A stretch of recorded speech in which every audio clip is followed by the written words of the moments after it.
Kur familja Paulson humbi djalin e tyre në një aksident tragjik automobilistik, ata ishin për plot pikëllim, duke vizituar varrin e tij çdo javë. Ata u tmerruan nga diçka shumë e çuditshme, ndaj vendosën një kamerë në varrin e tij. Ajo që ata zbuluan ishte thjesht rënditëse. Humbja e djalit të tyre ishte gjëja më e vështirë që Paulsons i është dashur të përballet ndonjëherë. Çdo mëngjes të hënët të asaj vjeshte, ata e kishin prioritet vizitën e varrit të djalit të tyre 18 vjeçar. I riu ishte menduar të ishte në pragun e jetës së tij të rritur, e jo të shuhej tragjikisht.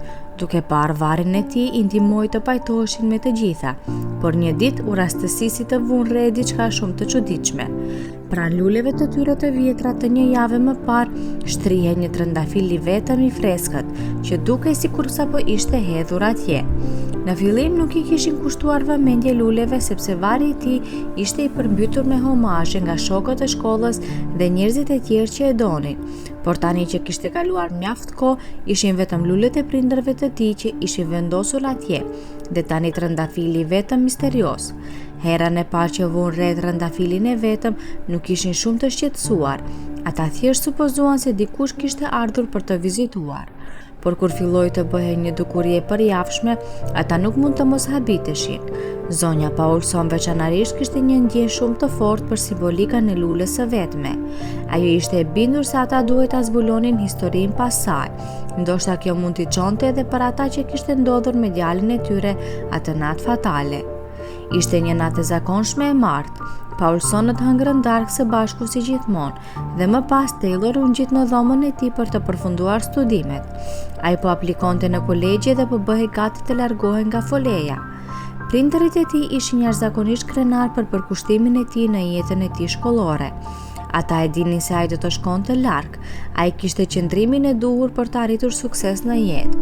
Kjo natyrisht derisa erdhi mëngjesi tjetër. Familja Paulson ishte në gjumë të thellë kur telefoni i tyre binte me zhurmë gjatë orëve të errëta të mëngjesit të hershëm. I habitur zoti Paulson u përgjigj. Natyra e zimte e zërit të tij i tha zonjës Paulson menjëherë se diçka nuk ishte në rregull. Para se ai të kishte ulur telefonin, ajo ishte ngritur nga shtrati duke kryqëzuar duar nga paniku se diçka e keqe kishte ndodhur. Kur ajo u kthye për t'u përballur me burrin e saj, ajo menjëherë kuptoi se diçka e tmerrshme kishte ndodhur. Burri i saj u hodh nga shtrati me një shprehje të mbushur me ankth. Ai i tha se ishte policia dhe se kishte ndodhur një aksident. Makina ishte regjistruar me emrin e tij. Shoferi ishte djali i tyre, Taylor Paulson. Përpara se zonja Paulson të përfundonte shpjegimin, zonja Paulson po vraponte nëpër korridore për të parë djalin e saj duke shpërthyer në derën e dhomës së tij të gjumit. Ajo tashmë konfirmoi gjithçka kur pa shtratin e tij bosh dhe dritaren e tij të hapur. Ai nuk ishte i sigurt në shtëpi. Ai ishte larguar dhe kishte pësuar aksident. Çifti vrapuan drejt vendit të aksidentit dhe u tmerruan kur morën konfirmimin se ishte me të vërtet djali i tyre që drejtonte makinën. Ai kishte rrëshqitur në akull dhe kishte goditur një pemë. Ai nuk kishte vendosur rripin e sigurimit, kështu që kishte kaluar pikërisht nga xhami përparme. Zonja Paulson nuk mund të duronte të shikoj.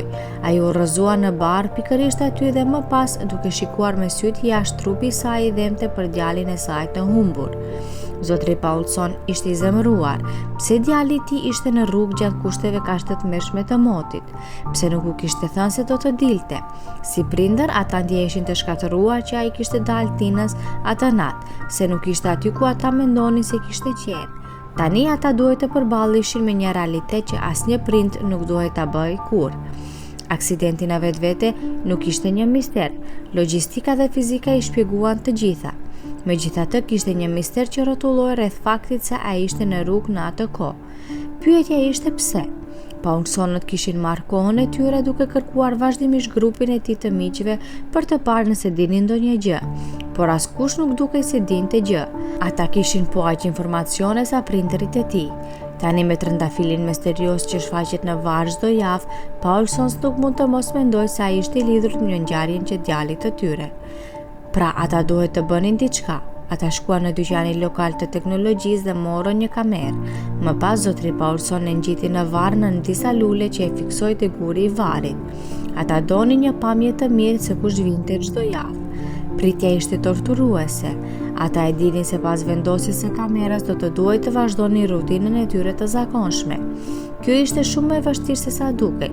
Me çdo minutë që kalonte, ata bëshin më të shqetësuar për të ditur se kush ishte.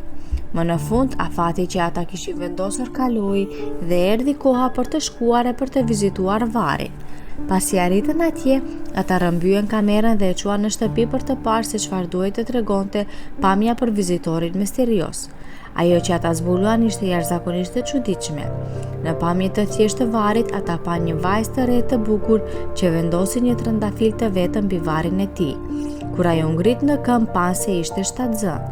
Të tmerruar dhe të hutuar, ata pan pamjet pa pushim.